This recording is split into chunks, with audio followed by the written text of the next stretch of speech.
Welcome back. Now, like we said as we started the show this morning, we want to focus on the youth, and our first interview is going to be focusing on tolerance among the youth with a focus of elections. So what happened yesterday in Kariobangi as youth voters, as they were going about their registration process, ended up fighting. So how do we go about such scenarios, and how do we avoid such scenarios? This morning we are hosting Ms. Belinda Akoth. She's a commissioner with the National Cohesion Integration Commission, and of course we'll be carrying on this conversation into the next hour. Quick reminder, 22422 is our SMS line, or you can get us on Twitter. The hashtag is Power Breakfast. For now, I hand you over to Mr. Njao to start. Good morning, Belinda. Good morning. The last time we worked together was at Nation. Yes. And you used to be a journalist. You used to be an intern. How do you transition from media to ethics, national cohesion and the integration? It's been a long journey actually, and I'm glad that I was your intern. Maybe that's how why I turned out well. It's been a long journey of working with various institutions like the Kenya National Commission on Human Rights and the Office of the Ombudsman. And then I was fortunate after a competition that involved a rigorous process to have been appointed by the President to become one of the commissioners to represent the youth at the National Cohesion Integration Commission. So it's been a long journey of training, of further education and experience along the way. So what is it that you do at the National Cohesion and Integration Commission as a commissioner representing the youth? A lot of things are happening at the Cohesion and Integration Commission.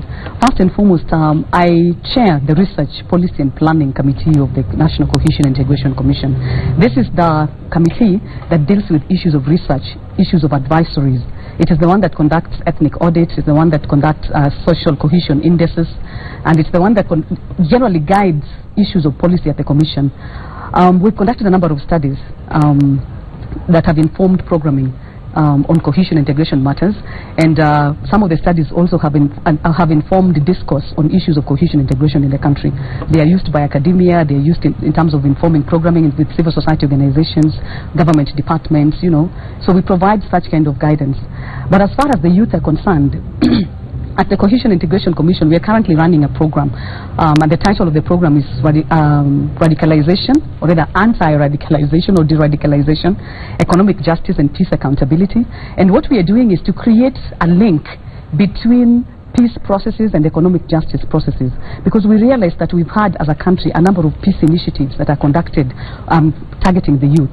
But the one missing link has been, well, we can go out and speak to the youth about issues of cohesion and integration, conduct training programs, empower them in terms of skills to be able to manage and prevent conflict. But as long as we do not link that with something tangible, something on livelihoods, something that improves, gives them a means of like living, it is almost futile. It's an effort in futility. Peace processes should be linked with economic justice processes, in the sense that unless a youth is able to be sustainably engaged and to be recognized, it's impossible to speak to them about peace. So what we do is we work with institutions. We've started working with institutions that's already doing something with the youth across the country, be they governmental institutions or non-governmental or intergovernmental institutions that are already dealing with the youth. We approach, we target the youth that they're already working with, because this youth are already benefiting something from those institutions, be they through scholarships, education scholarships, the higher education loans fund, be they volunteer programs, or be they economic empowerment programs like SMEs and all that. We target those youth to promote, to sort of train them to become peace monitors, because they're already benefiting from something. So we train them to manage conflict, to monitor conflict within their communities, and also to be able to engage in conflict resolutions in their communities. So they signed a peace accountability charter with us. They sign a peace accountability charter, and we monitor that charter. That charter commits them to tolerance, to respect for diversity, to peace within their communities, to active and responsible citizenship. So it's something that has been ongoing for the last 1.5 years, and we are hoping that we will be able to include as many youth as possible, because we've started with the youth that are already doing something. We haven't as yet moved this to the youth that still do not have employment, because those ones we target them through community peace programs, community peace initiatives, but we haven't really moved so far in that. We started with the youth that are in institutions, the youth that are being empowered by other institutions, and then now later on we'll be moving to the youth that are not in formal institutions.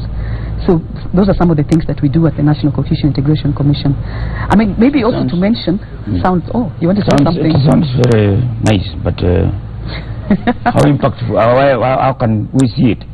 You see, it's a program that started last year. One thing that I would like to... Is it in Nairobi or is it in all over the country? We're piloting a few counties for a start. We started with the counties in the Coast Province because of the issues of violent extremism. Yeah. We realized that while it is important as a country for us to focus on using hard approaches to address issues of terrorism and issues of radicalization, it's also important for us to incorporate soft approaches like rehabilitation, reconciliation, reintegration of the youth. You know, the ones that are returning from Somalia, and even the ones that are at risk of being recruited into armed gangs or terrorist groups. So we focused mostly on the, the counties in the Coast Province, and we've had several initiatives within schools, like formal institutions, and out of schools. And we may not be able to see the impact right now, but the one thing that we know for a fact is that during the time when the President issues the decree on amnesty, a number of youth came to the National Cohesion and Integration Commission and surrendered. So we are working very closely with the National Counterterrorism Center to see that these youth are rehabilitated. Of course, there are challenges here and there. And we may also not be able to see the impact of this program right now because it's something that is progressive. Programs that target behavior and culture change take much longer, for you to see the actual impact. So right now we can only speak about impact at the output level, at the level of the fact that somebody has received skills, somebody has been rehabilitated, somebody has, been trained on how to monitor, but we'll be able to see much more of this in how they behave and they engage the community, especially as we head towards elections next year. What you are describing is things done by other people, not you. In the sense that you have the capacity, you have the people, you have the money to do that, because what you are telling me is what Marwa does in Mombasa. Well, we're working with Marwa. Is what NGOs do in Mombasa. Yes. You yourself, where do you come in? You see, an institution such as the National Cohesion Integration Commission is supposed to be a coordinating agency on issues of peace building and conflict prevention. So what we do is create partnerships on the ground with institutions that have structures on the ground for us to be able to fulfill our mandate. So there is no way we can speak about cohesion and integration in this country without working with, for example, provincial administration. And you realize that there's a thin line between issues of peace building and issues of security. So wherever it is that violence breaks out, we definitely have to work with the provincial administration, and we have a very close working relationships. And maybe that is why the Cohesion Commission is actually a statutory body in the Ministry of Interior. So as I was saying earlier on, what Marwa does, he uses both soft and hard approaches on issues of peace and security. Now for us as an institution, we come in to provide that soft approach, the reconciliatory approach, the alternative dispute resolution approach to conflicts that we have within our community. So it is not possible for the Commission to function without partnerships with institutions and civil society, institutions of government and civil society organizations. How are you there? Is it you bring people to work with staff? You have structures on the ground? Yeah, on the ground, yes. We use government structures. We use, for example, the provincial administration. We use structures that civil society organizations also have. In terms of the actuals, what we do is we train at a very high level, for example, on conflict prevention and management, on issues of, rehabilitation and reconciliation. We train at a high level. And we are hoping that after training the trainers or working with provincial administration in terms of training them, in terms of empowering them to understand, how to approach issues of alternative dispute resolution, and also peace committees. We use those structures. We do the trainings, and then we do help them do the mobilization. We facilitate them when we have resources. Okay. And let's talk about training. Yes. Where do you do this training? Is it in the coast? Is it Nairobi? Or what? Where is the school? Or where do you do the training? Now, I want to see substance. You want to see substance from what I'm telling you? Yes. There is the formal training which we partner with institutions like the Kenya School of Government, for example. And then there is the community training where you target different audiences, be they youth, be they women, be they elders, people that are likely to help in community peace building. So what we do is we train leaders of these communities together with the provincial administration, which helps us to do the mobilization, or together with civil society organizations that are working on specific thematic issues that we focus on. So we train them, and after training them, these community leaders now are the ones that go to the communities to monitor peace, and even them, they do their own trainings in the small communities, the small groups of the various targets within their communities. So we do training as one of the things, but we also do actual reconciliation itself.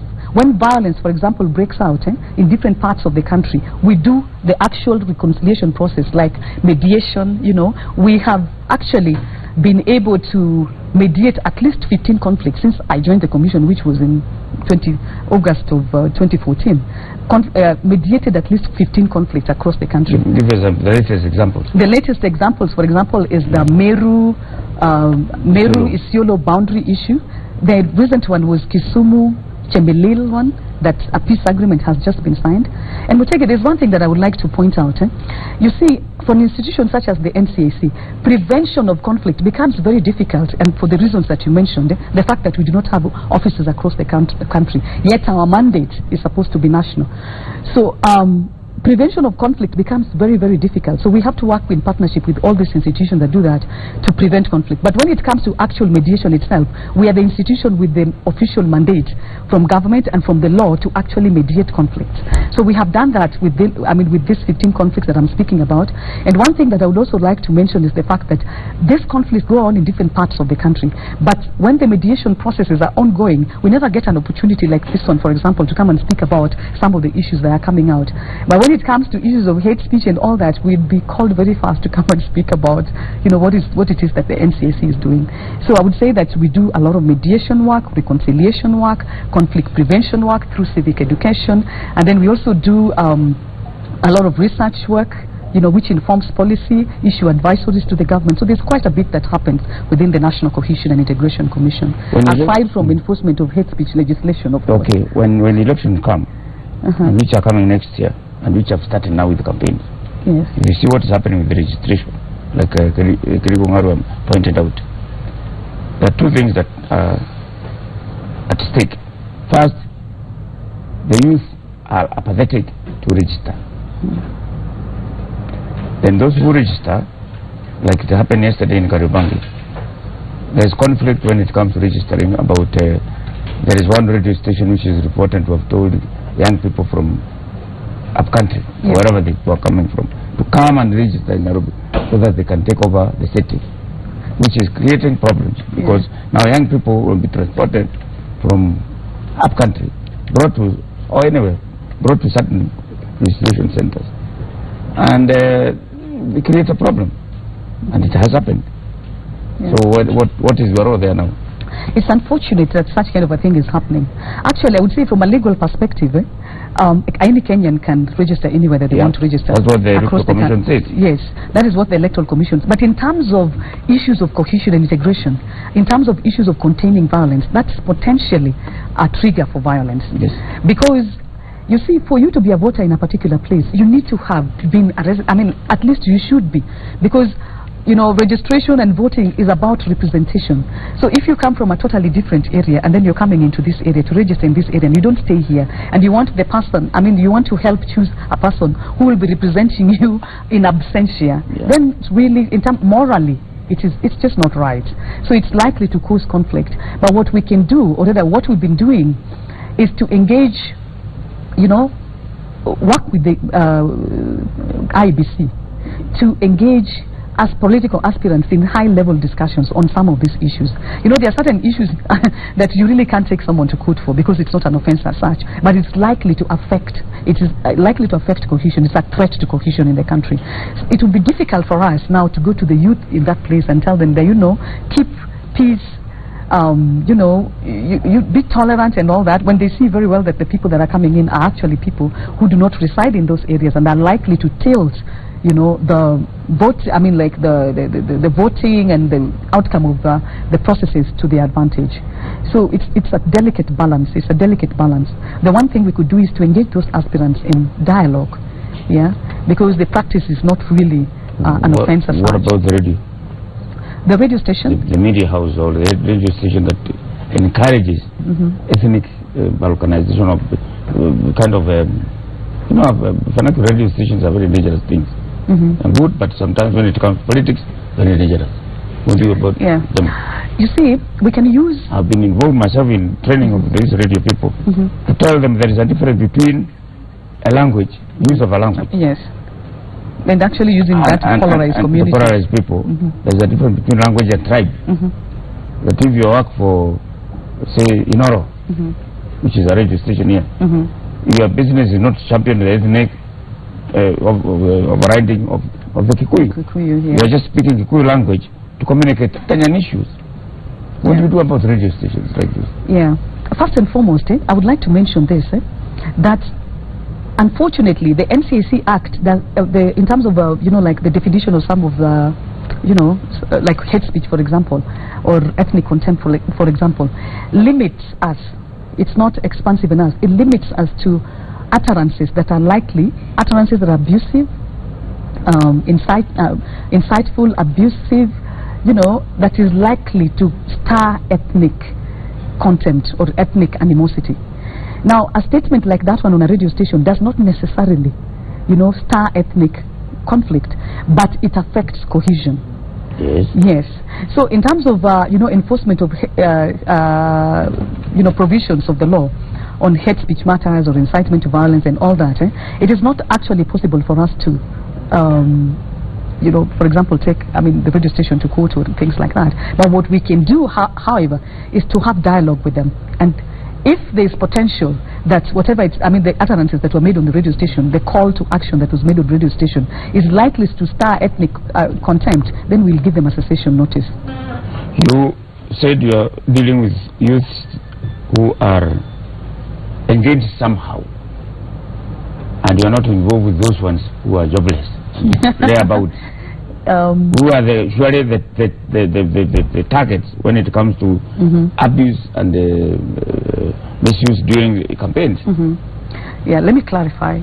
We have the Radicalization, Economic Justice and Peace Accountability Program targets the youth that are already engaged in something. But we have the Broad Youth Program that targets all the other youths that are not in formal institutions. The youth in pastoralist areas, for example, youth at risk, generally youth at risk of, you know, armed gangs and all that. We don't have a structured program like the one that we have for the youth that are engaged. We are still developing one. We don't have a structured program, but we target them through the partnership that we're speaking about. We map hotspot areas. We do a conflict vulnerability assessment, and then we map conflict and hotspot areas, and then we target those specific youths with specific targeted programs that is relevant to their needs. Yeah. You talked about radicalization. Yes. What about militarization? I talked about armed gangs too. I said radicalization and youth in armed gangs. That is militarization. Militarization. Are you dealing with say for instance, Sungu or Mungiki or MRC? You know, those, and they come during elections. Yes. There's a thin line between. Oh, sorry. Go ahead. They are used by politicians. Those militarized groups. Yes, they are. There's a thin line between security and peace building and conflict management. You know, because armed gangs as such should be a security sort of like issue. They should be dealt with by, you know, the security apparatus and all that. But as we said, it is not possible for us to have cohesion unless there's a soft approach to this. So we target those youth. Actually, right now, we've been having dialogues in a number of counties on issues of peace building and conflict prevention. And we have a summit, a youth summit that is coming up in May, where we have invited about 10 youth from the 47 counties, about 470 youth, to come and discuss. We want to develop what we call the Youth Peace and Development Index. But they have been having discussions within their own counties. These are youth that are not in formal institutions. Yeah, and we use partners on the ground and government institutions on the ground to help us to select them. Some of them are youth leaders, some of them are just community leaders. And in terms of representation of the youth in peace matters, we also ensure that structures that are put on the ground for peace building and conflict prevention involves the youth. So we have youth monitors, for example, in peace committees, and we've been working closely with county governments to also ensure that they have cohesion sort of like units, and we ensure that within those structures themselves we have youth. So there are a number of processes and programs that are going on, not just this one that's specifically on radicalization and violent extremism. And in any case, the concept of radicalization needs to be demystified. Any person, for example, that cannot tolerate people from other communities residing in their own area is a radicalized person. So we should not be looking at radicalization in terms of terrorism only.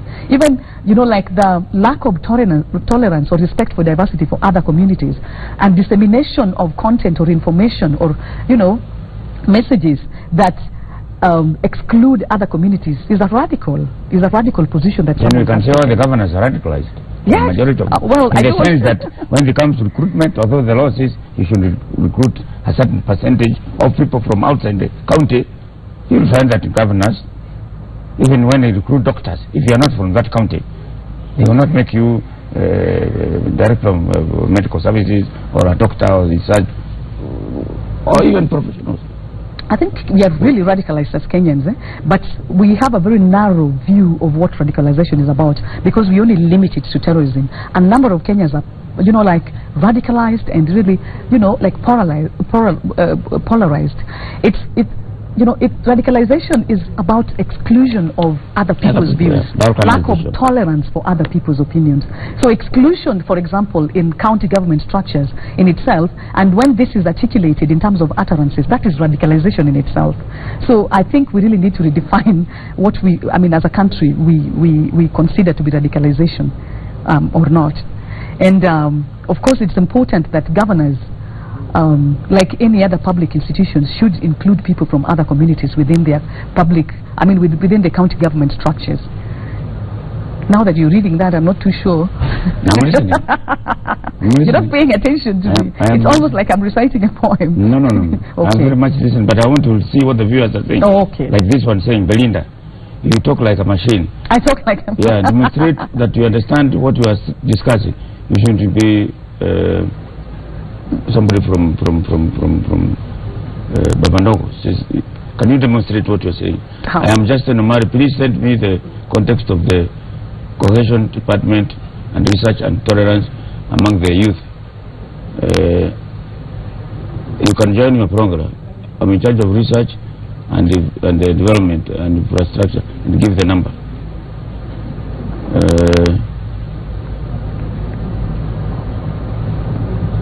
Somebody says Kekoske works with the youth in the coast in building tolerance and peace. We need NCIC to partner with. This is Phyllis. That's a possibility. Yeah. Well, talking like a machine, I cannot help. Yeah, I think Kenyans are not used to people who are articulate like myself. Yeah. Anyway.